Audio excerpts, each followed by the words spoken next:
अखिल कुटुंब सहितस्य सबसो समुद्रा पिताम पुत्रार्धराम आयु आरोग्य ताम अमुक गोत्र पन्नो हम गोत्र बोलिए, अमुक शर्मा हम अपना नाम बोलिए। ताम सुस्तम धारयामी मम प्राण चक्षु श्रोत्र ग्रहण जिह्वा देह रोम प्रतिरोम ताम चरणे समर्पयामी। ताम आज्ञाम परिपालय ताम चित्ते मम चित्ते तुम देह मम देह तुम प्राण मम प्राण ताम पूर्णताम सति तुभ्यम संपर्दे। छोड़ दीजिए। आपके सामने गुरु चित्र है और यज्ञोपवीत है, तो आप उसको दोनों हाथों में लीजिए और दोनों हाथ ऊपर उठाइए।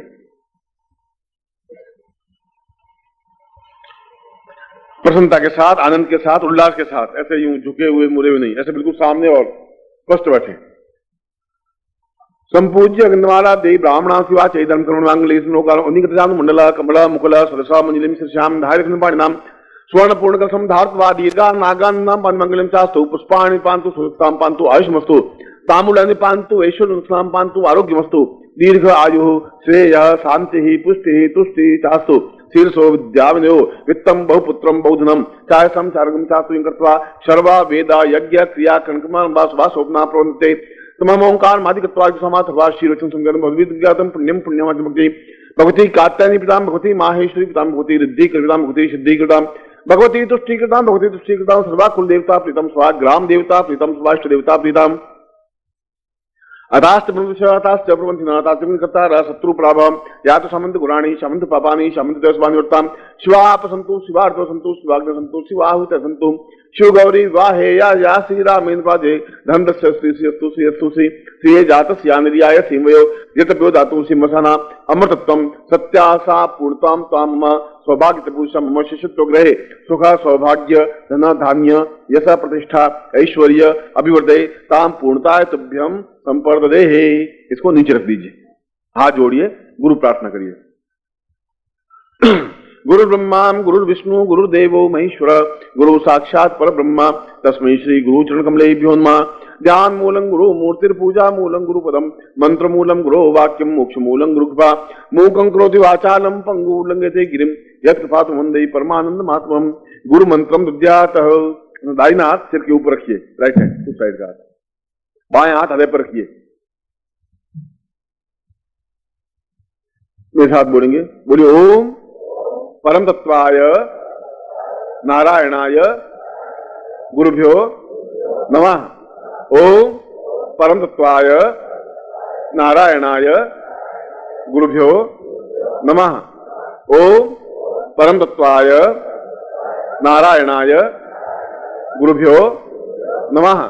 चेतनावंतम से था ओम ह्रीं मम प्राण देह रोम प्रतिरोम चैतन्य जाग्रय ह्रीं ओम नमः। से था ओम भूर्भुवः स्वः तत्सवितुर्वरेण्यं भर्गो देवस्य धीमहि धियो यो नः प्रचोदयात्। संपूर्ण आशीर्वादम पठेत। दोनों हाथ ऐसा खोलिए। लक्ष्मी का वंदन करते समय लक्ष्मी को ऐसा हाथ जोड़ के पूजन नहीं किया जाता। लक्ष्मी को जब भी प्रणाम करना हो तो ऐसा हाथ खोल के प्रणाम किया जाता है। अन्य देवताओं को हाथ जोड़ के प्रणाम किया जाता है, लक्ष्मी को ऐसा हाथ खोल के प्रणाम किया जाता है। मंत्रार्था सफला संतो पूर्णाम संतो मनोरथा शत्रुणाम बुद्धिनाशोस्तु मित्राणाम बुद्धिस्तवा। ऋग्वेदो यजुर्वेद सामवेदो यथर्वण ब्रह्म वाक्यस्थान त्यम हंतीम तत्सत्वा अक्षतान उपस्थितम त्यम गणन्ति ये नरा तत्वारो बुद्धि लक्ष्मी आयुर्बुद्धिम यशोबलम श्रीवर्चस्यमायुष्यमारोग्यम मावदत्तमानं महिते धान्यम धनम पशुपुत्र लाभम तत्संवत्सरम दीर्घमायु मम शिष्टम सुखवान पुत्रवान लक्ष्मीवान भवः। मैं आपको हृदय से आशीर्वाद देता हूँ कि आप अपने जीवन में पूर्ण सुखी, पूर्ण सफल, पूर्ण संपन्न बने ही, ऐसा मैं देवताओं की तरफ से भी और ऋषियों की तरफ से भी आपको हृदय से आशीर्वाद देता हूं।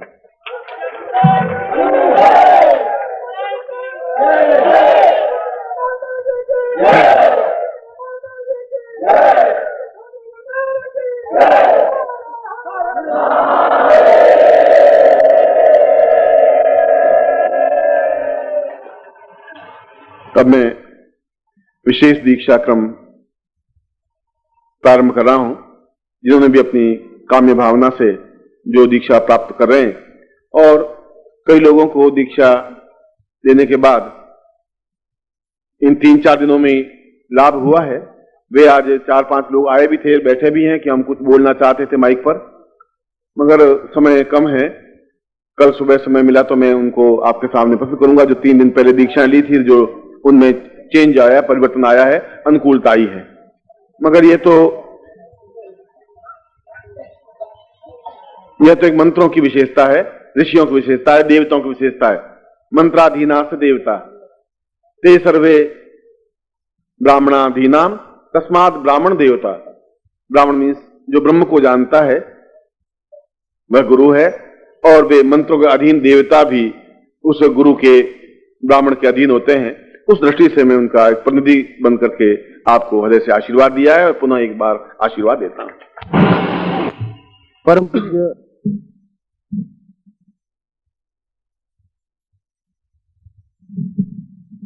कल मैंने आपको अपने प्रवचन में कहा था कि मेरी कोई भी बात मिथ्या नहीं होती है। थोड़ा 2-4 मिनट आगे पीछे, 2-4 घंटे आगे पीछे हो सकता है। और कन्याकुमारी का वर्णन किया था आपके सामने। श्रीवास्तव और सिद्धाश्रम साधक परिवार का केंद्रीय निर्णय कर रहे थे कि गुजरात में सोमनाथ मंदिर में शिवरात्रि संपन्न की जाए। हमने भी अपना ऐसा ही मानस बनाया था कि गुजरात में कई दिनों से गए नहीं है, और समुद्र के किनारे सोमनाथ का मंदिर भी अपने आप में एक अद्वितीय है। मेरे शिष्यों को ले जाऊंगा सोमनाथ मंदिर में, पूजन अर्चन करवाऊंगा। मां काले रंग का बड़ा उच्च कोटि का शिवलिंग है, बहुत बड़ा, 2.5-3 फीट का, और पास में द्वारिका है, और ये सब एक बार दर्शन हो सकेंगे। इस बीच में कोई बात याद आ गई कन्याकुमारी की, कोई प्रसंग, तो मैंने कन्याकुमारी का वर्णन की, कहां लक्ष्मी उत्पन्न हुई और पहली बार कहां पर वह कन्या से विष्णु की पत्नी बनी। उस स्थान पर मैंने लक्ष्मी का प्रयोग संपन्न करवाया था, और इतनी उच्च कोटि की ऊंची ऊंची लहरें उठी थी। आज उस लहरों में मैं जब पहाड़ पे उसे चढ़े, समुद्र के बीच में ऊंचा पहाड़ आया हुआ है, और ऊपर तक चढ़ाया शिष्यों को, 250-300 लोगों को, और वहां पर पूरा पूजन प्रयोग संपन्न करवाया।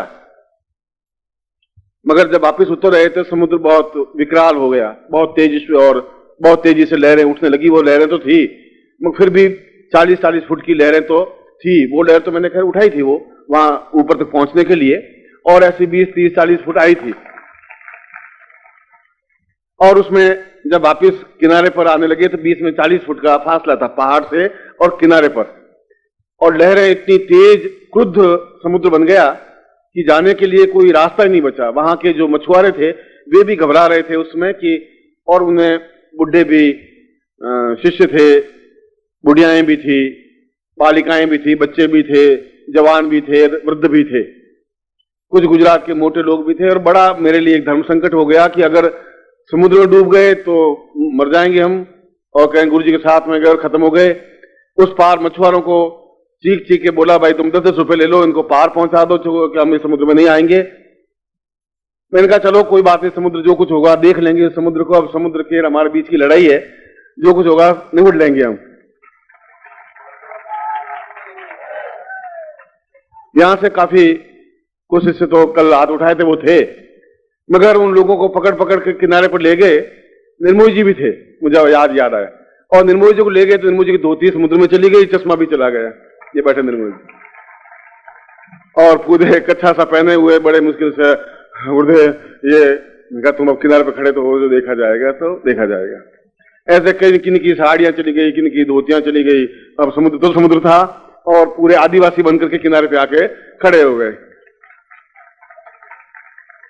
कई लोगों ने दूसरे कपड़े समेटे भी, ऐसा भी हुआ, ऐसा नहीं हुआ। कोई 10 फुट गए, पकड़ पकड़ के वापस आया। मैं तुम कहां वहां जा रहे हो भैया, मुझे छोड़ करके वापस उधर पहुंचा, तो कोई उधर भाग गया। मतलब समुद्र में लहरें थी, और बड़ा एक आनंददायक दृश्य था, और बड़ा कठिन और खतरापूर्ण दृश्य था, ऐसा खतरा से भरा हुआ था। मगर वह भी जीवन का एक चार्म था, एक आनंद था। और जीवन में अगर खतरे नहीं है तो जीवन का फिर आनंद भी नहीं है। तो बड़ा ही एक जैसे युद्ध हो, वो देवताओं दैत्यों का जो युद्ध हुआ था, कुछ वैसा ही वो चल रहा था। मगर बड़ा सुंदर दृश्य था।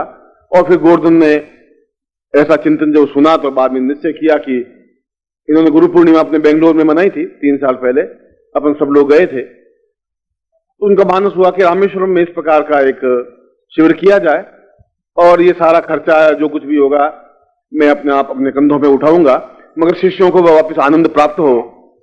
मदुराई बड़ा महत्वपूर्ण स्थान है, वहां की मीनाक्षी मंदिर संसार का विख्यात मंदिर है।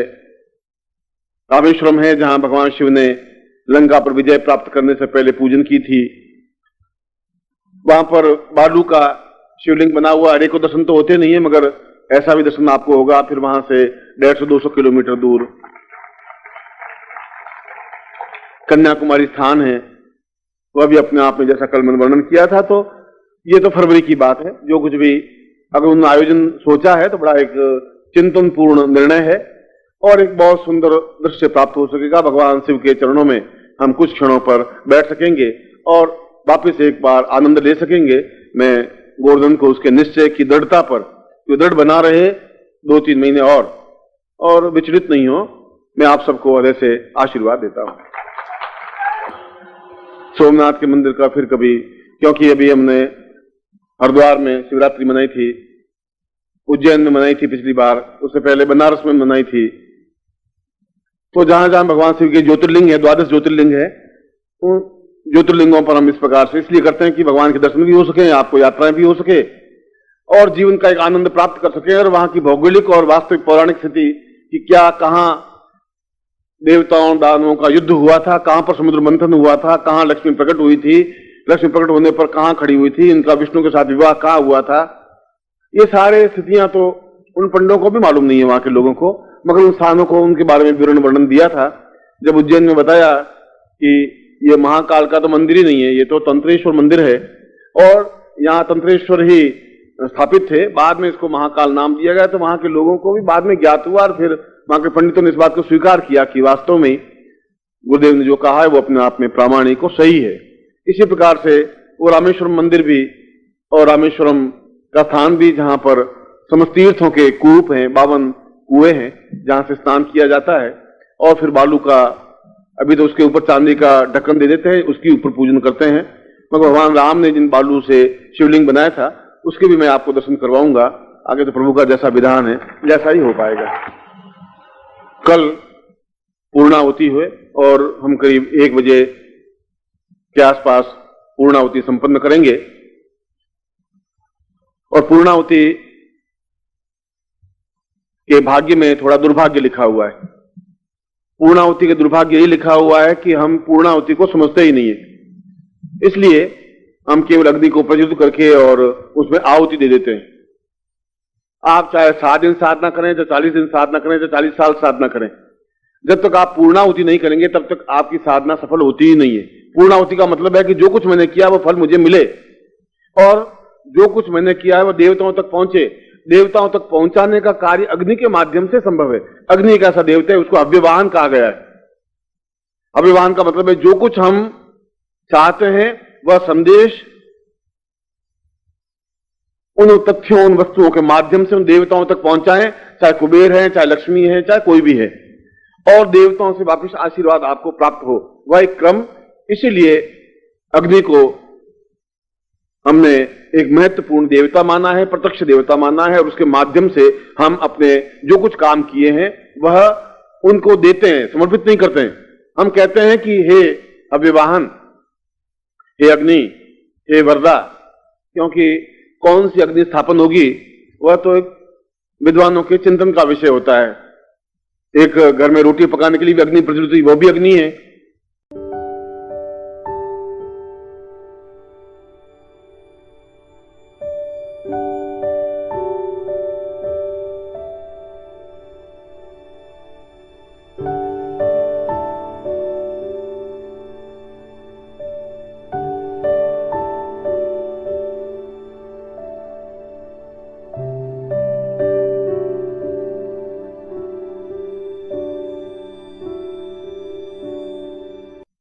एक मरघट में अग्नि जलाते हैं, मुर्दों को जलाते हैं, वो भी अग्नि है।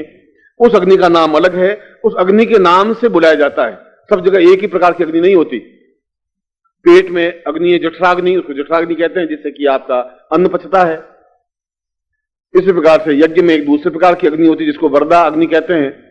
तो 32 नाम है अग्नियों के। कौन सी अग्नि को कहां पर आवाहन किया जाता है, वह वरदायक या वरदा अग्नि के सानिध्य में हम अपनी पूर्णाहुति संपन्न करते हैं पूरी भावना के साथ। जैसा आज आपने सुबह वातावरण बनाया था, जैसा आप पवित्रता के साथ रहे थे, मैं नहीं समझता कि आपने संकेतों से बात की थी या नेत्रों से बात की थी या क्या किया था। पवित्र भाव जीवन में लेकर के, और कल जैसा श्रीवास्तव ने मुझसे आज अभी निवेदन किया कि गुरुदेव कल का दिन है, शाम को तो शायद विदाई समारोह होगा, एक दूसरे प्रकार का वातावरण होगा, और भी कई लोग हैं जो वहां दीक्षा लेना चाहते हैं, विशेष प्रकार की दीक्षा लेना चाहते हैं उस अग्नि देवता के सामने, अग्नि की साक्षी में, उस देवता की साक्षी में। तो आप एक बार और जब इतनी तकलीफ उठाई है, एक बार और आप कष्ट उठाएं और उस अग्नि के सामने, उस यज्ञ मंडप के सामने जो विशेष दीक्षा लेना चाहें उनको भी आप दीक्षा देने की कृपा करें।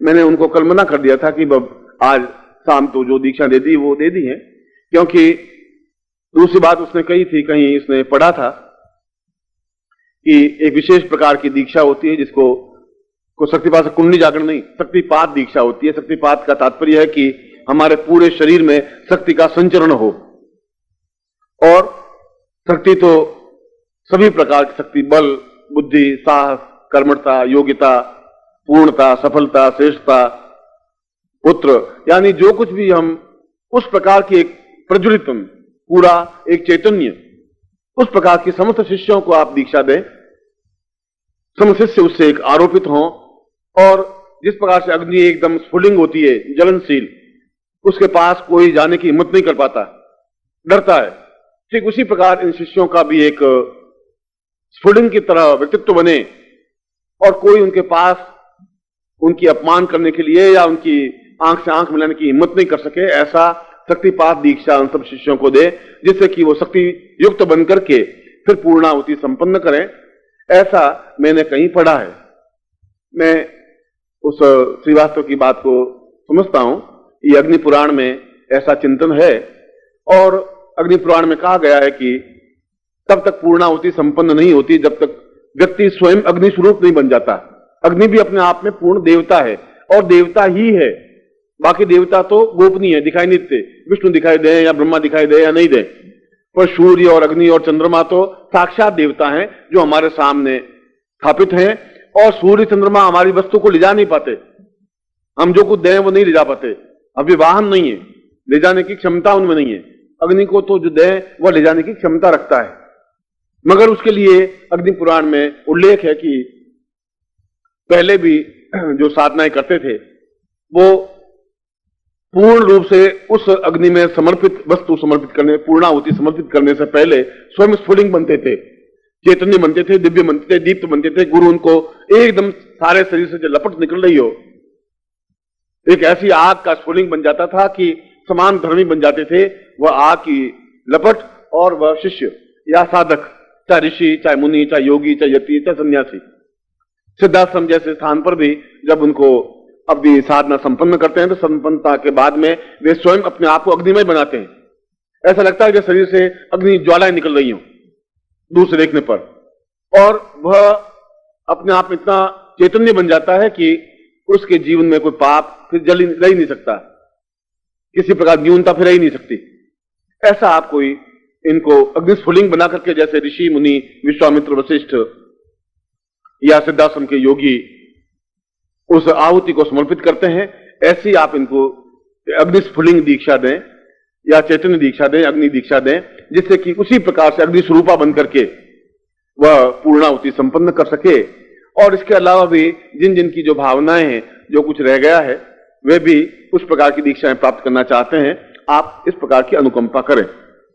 मैंने तो पहले दिन ये कह दिया था कि जब भिलाई अपने आप में एक मजबूत और दृढ़ नगर है, यदि आप पत्थर खोदें यहां से एक छोटा सा, तो उस पत्थर में भी लोहा है, और पूरे देश में कोई ऐसे पत्थर कंकर नहीं होते जिसमें लोह तत्व हो, लोहे के कण हो। यहां तो प्रत्येक लोहे पत्थर को तोड़ेंगे उसमें लोहे के कण निकलेंगे ही निकलेंगे। इसीलिए ये स्थान पूरा लोह नगर कहलाता है, लोह स्थान कहलाता है।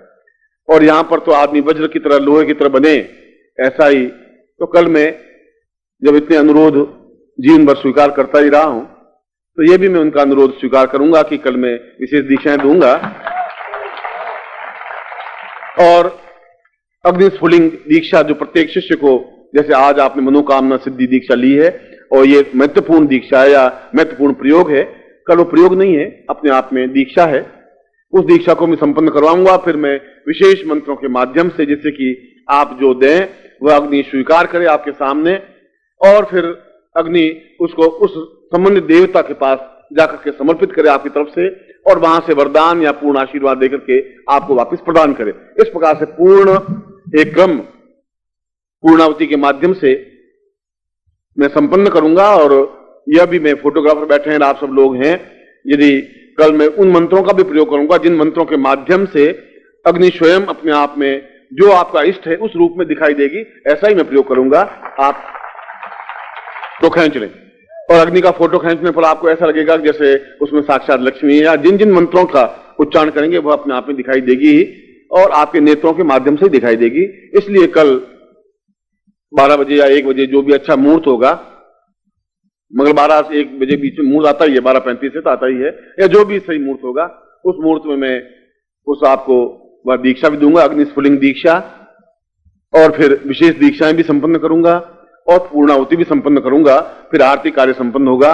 और इस प्रकार से अपने आप में जो कुछ आज तक आपने किया है, यहां पर या घर पर जो साधना की है मुझे नहीं मिल पाए, या पिछली बार जब भी किसी पूर्णाहुति में भाग लिया होगा उसके बाद में जितनी भी साधनाएं संपन्न की हैं, वापिस पूर्णाहुति में उन सब का पूर्ण फल आपको मिल सके, इस प्रकार का क्रम मैं आपको कल संपन्न करवाऊंगा। इसलिए कल का दिन और उस पूर्णाहुति का प्रयोग या पूर्णाहुति में भाग लेना अपने आप में एक आपके जीवन का एक श्रेष्ठतम प्रयोग होगा, कार्य होगा, क्षण होगा, चिंतन होगा, और आप स्वयं अपने आप में पूर्ण अग्निमय बन करके, अग्नि देवता, वातो देवता, सूर्यो देवता, चंद्रमा देवता, अग्नि हम देव स्वरूप बने, अग्नि से चंद्र स्वरूप बनेंगे, चंद्र से सूर्य स्वरूप बनेंगे, सूर्य स्वरूप बनकर के पूर्ण ब्रह्मांड स्वरूप बन सकेंगे, और पूरे संसार में अपने आप को व्याप्त कर सकेंगे। इस जीवन में ही आप ऐसा सब कुछ बन जाएं, ऐसा तो जीवन है, वही तो जीवन का आनंद है, वही जीवन की पूर्णता है, उसका क्रम प्रारंभ यहीं से है। इसीलिए कल उस क्रम को मैं आपको संपन्न करवाऊंगा, ऐसा आपको हृदय से आशीर्वाद दे रहा हूं। फिर मैं आपको मनोकामना सिद्धि प्रयोग संपन्न करवा रहा हूं, जो कि आपके मन की इच्छाएं हैं और मेरे मन की भी इच्छा है। यह नहीं है कि हम कोई साधु सन्यासी योगी यति देवता, सबकी इच्छाएं तो होती हैं, बिना इच्छा के तो कोई व्यक्ति पैदा होता ही नहीं है, मरता भी नहीं है, और जीवन में प्रत्येक क्षण उनकी इच्छाएं बनी रहती हैं। कुछ लोग कर्मठ होते हैं, अपनी इच्छाओं को पूर्ति कर लेते हैं, कुछ लोग रोते रहते हैं कि भाग्य में लिखा नहीं है, क्या करें, ऐसा कुछ नहीं है, फालतू झींकने से कुछ नहीं होगा, ये मन नसीब में है ही नहीं। वह तो कायर बुज़दिल ऐसा करते ही हैं। इसलिए कोई लेबल लिखा करके नहीं आता आदमी कि मैं कायर हूं या बुज़दिल हूं, या मां तो सबको चैतन्य पैदा करती ही है, वो अपने कर्मों से ही बुज़दिल बनता है या चैतन्य बनता है, मां की इसमें कोई गलती नहीं है। ये आपके जीवन का चिंतन का विचार की भावना है कि आप एकदम से स्फुलिंग की तरह बने, अपने इच्छाओं की पूर्ति करें जब भी ऐसे अवसर आए, जब भी ऐसे क्षण आए, जो आज क्षण है, और या फिर अपने कर्म को रोते रहें, चिंतन करते रहें, मैं कुछ नहीं कर सकता, मैं बेकार पैदा हो गया, इसमें मर जाता तो अच्छा था, हे भगवान मुझे तुम मौत दे दे। अब वो इच्छा तो प्रकट करें आप मौत पर, भगवान दे नहीं दे, कोई जरूर थोड़ा ही है, आप तो मानते रहेंगे, ऐसा नहीं होता। इसलिए आप पूर्ण रूप से बैठ करके अपने सामने जो यंत्र है उसको रखिए, और ये यंत्र अपने आप में एक महत्वपूर्ण यंत्र होगा, जिसको हमने लक्ष्मी से स्वरूप बनाया है। और फिर मैंने आपको लक्ष्मी के 108 नाम बताए थे जीवन के, और मैं गुरु रूप में भी लक्ष्मी बन करके आपको प्रयोग संपन्न करवाया था। यही आपकी जीवन की चिंतन है।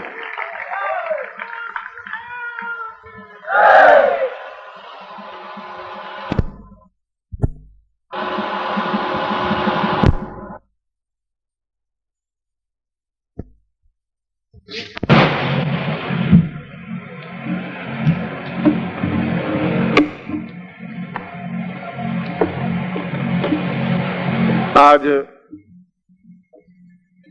पूर्णाहुति है, और मैंने आपको कल ये बताया था कि हम करीब 11-12 बजे पूर्णाहुति संपन्न करेंगे, मगर ज्योतिष गणना के अनुसार उस समय जो पूर्णाहुति का ठीक समय होना चाहिए था वो ठीक समय बन नहीं पा रहा था। तो उन्होंने, आयोजकों ने कहा कि आपने 11 से 1 के बीच में कहा है तो पूर्णाहुति संपन्न हो जाए। मैंने कहा साधक यहीं बैठे हैं, मैं भी यहीं बैठा हूं, बिल्कुल ठीक समय जब आवे, ऐसी कोई स्थिति आए जब पूर्णाहुति का अपने आप में पूर्ण प्रभाव हो, तो चाहे घंटे 2 घंटे विलंब भी हो जाए, मगर पूर्णाहुति सही मुहूर्त में संपन्न होनी चाहिए। इसलिए थोड़ा विलंब हुआ है या सही समय पर पहुंचे हैं। क्यों भी ये जो दिन है ये 9 दिन नहीं कहलाते, नवरात्रि संपन्न कहलाते हैं, नवरात्रि कहलाती है। तो रात्रि कोई साधना होती है, दिन को होती नहीं। हम तो अपने आलस्य के मारे दिन को करते हैं। काल रात्रि, महारात्रि और नवरात्रि, दिन को तो ये कार्य संपन्न होते ही नहीं है, चाहे यज्ञ हो चाहे रात्रि को संपन्न होते हैं, मगर दिन में करने में कोई दोष नहीं होता। मगर क्योंकि नवरात्रि का तात्पर्य का मतलब यही है, शास्त्रों के प्रमाण क्या है वो है। और कल मैंने आपको बताया था कि विशेष दीक्षा के लिए, स्फुलिंग दीक्षा, और मैं नहीं कह सकता कि आप में से कितने लोगों ने उसका अर्थ और महत्व समझा है, फिर भी वह दीक्षा अपने आप में आज भी मैं एक क्षण कहने को तैयार हूं कि वह दीक्षा भी जो मैं आपको बता रहा हूं अपने आप में एक महत्वपूर्ण दीक्षा है। और जीवन में एकदम से छलांग लगाने के लिए, छलांग का तात्पर्य एक अंग्रेजी में एक शब्द है जंपिंग स्टोन, कि जहां एक रबड़ होता है, जहां थोड़ा सा पांव दबाते हैं तो रबड़ वापस 4 गुना वापस धक्का देता है ऊपर उछालने के लिए। ऐसा उस अग्निस्फुलिंग दीक्षा का तात्पर्य यह है कि व्यक्ति एकदम से ऊंचाई पर उठने की क्रिया करे, भौतिक और आध्यात्मिक और व्यक्तिगत रूप से भी, सभी दृष्टियों से। उसी प्रकार की वह दीक्षा है। और आपके लिए तो उसमें सुविधाएं भी जुटा दी होगी कि आप जिस प्रकार से भी वह चाहें उस प्रकार से संपन्न करें।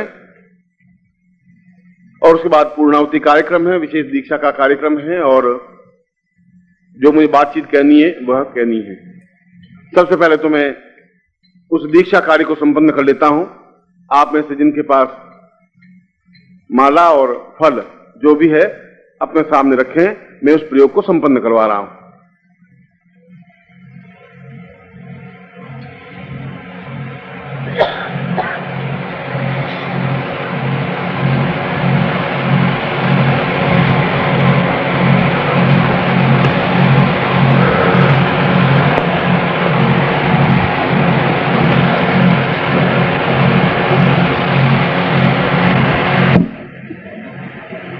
अभी भी लोग आ जा रहे हैं।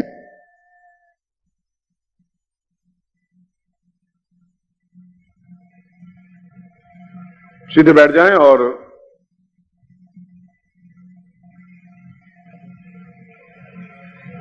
गणपति को स्मरण करें।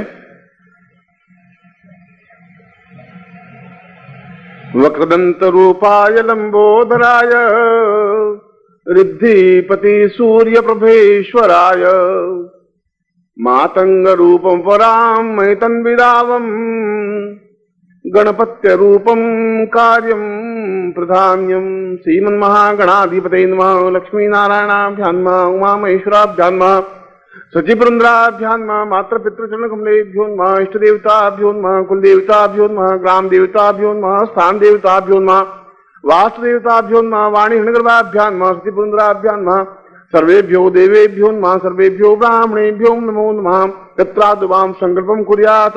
आत्मजल रखिए। अग्निस्फुलिंग दीक्षायाम ताम पुरुषाम समदोजात 50 आसनमा से अप्ताप्ताम पुरुषाम अग्नि चैतन्य रूपायाम अपस्वति पूर्वम जठराग्नि प्रदीप्ताय ब्रह्मांडाग्नि अवस्थापे पुरुषम मा नेत्रोज्वलाय एतोस्मानं शक्ति कल्याण ताम महारुद्र वैताल भैर भवान्याम ताम पुरुषाम शाश्वत पुरुषाम मा समस्त रोग शोक दुख दारिद्र्य दहनाय माम सुख सौभाग्य प्राप्ताय ताम निक्षन्ति तभ्यम स्वमुख गोत्राय स पुरुषाम तभ्यम एतस्मात् स पुरुषाम अमुक गोत्रोत्पन्नोहम। गोत्र बोलिए। अमुक शर्माहम ताम अग्निस्फुलिंग दीक्षाम तभ्यम। छोड़ दीजिए। सूर्य नमस्कार आतस्मेन रजसा वर्तमानो निवेशन मृतमृत्यंचा हिरण्येन स्वितार्थेना देवो याति भुवनानि प्रसन्ना सूर्य साक्षिणे ताम पुरुषाम अग्निपुरुषाम ते अग्नि चैतन्य रूप अपरायताम पूर्णाहुति प्रयोगे तुभ्यम संशयित। छोड़ दीजिए, हाथ नीचे कर दीजिए। समस्त रूपेण साम पूर्व यथास्मानम सा गुरु पूजनम कृत्वा, हाथ जोड़ दीजिए।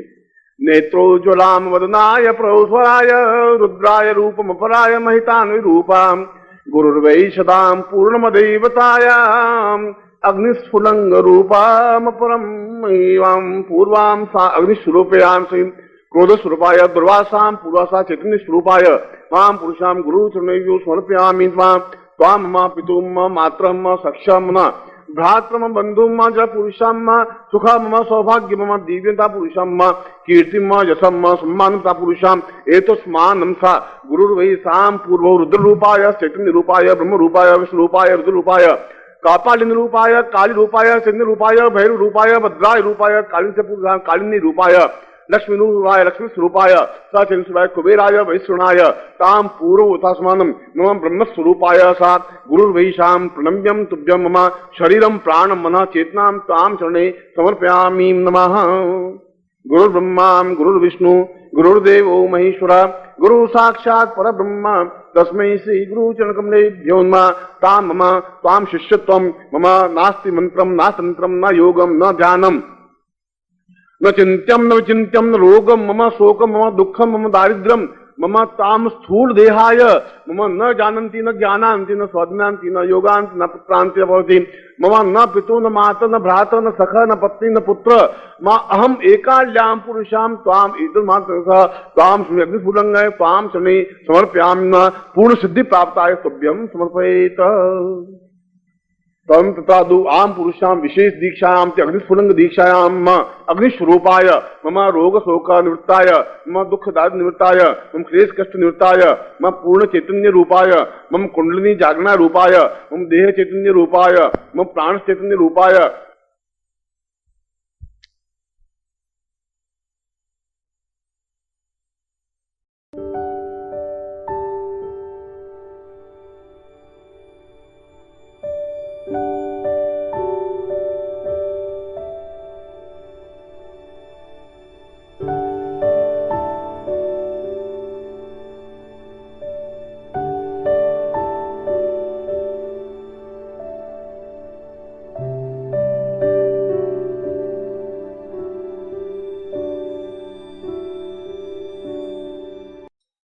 ओम परम तत्वाय नारायणाय गुरुभ्यो नमः।